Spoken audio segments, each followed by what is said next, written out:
किसान भाइयों, यदि गेहूं की फसल 20 से 25, 30 से 40 दिन की होती है तो इस टाइम पीरियड में गेहूं में अचानक से पीलापन आ जाता है। तो इस पीलेपन को अपन कैसे दूर कर सकते हैं और हम बात करेंगे कि पीलापन किन किन कारणों से गेहूं की फसल में आ जाता है। और हम बात करेंगे कि एक ऐसे खाद के बारे में जो कि गेहूं में पीलापन तो हटाएगा ही हटाएगा, साथ में गेहूं की पैदावार अच्छे से होगी, पौधे का फुटाव अधिक से अधिक होगा और एक पौधे से अधिक कलरों का फुटाव होगा, जिससे आपको एक शानदार और बढ़िया उत्पादन देखने को मिलेगा।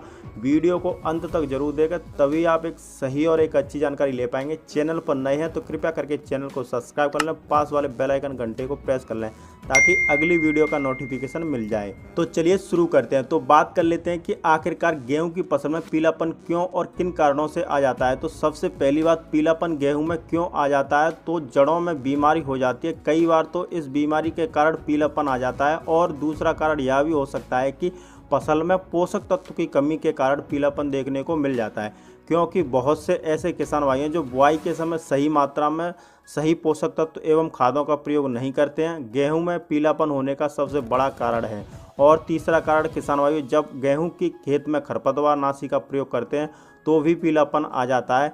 चौथा कारण, बहुत से किसान भाई गेहूं की सिंचाई बहुत जल्दी या सिंचाई ज़्यादा कर देते हैं, तब भी गेहूं की फसल में पीलापन आ जाता है। तो कई कारण होते हैं इस समय गेहूं में पीलापन होने की। इस समय गेहूं की जड़ में कई प्रकार की बीमारियां आ जाती हैं, जैसे जड़ माहू है, दीमक है, नीमाटोड है, जड़ गलन है, आदि बीमारियां आ जाती हैं। किसानों के लिए सबसे ज़्यादा समस्या नीमाटोड की होती है। नीमाटोड में क्या होता है कि पौधे की जड़ों में गांठ बन जाती है और पौधे में नई रूट नहीं निकल पाती है। नीमाटोड में तो आप इसकी रोकथाम कैसे करें, तो आपको लेना है 30 से 40 केजी यूरिया, साथ में कार्बोफ्यूरॉन 3% के नाम से जो कीटनाशक आता है, दानेदार फॉर्म में आता है, तो आप 5 केजी प्रति एकड़ के हिसाब से डाल लें यूरिया के साथ मिलाकर और ऊपर से पानी लगा दें।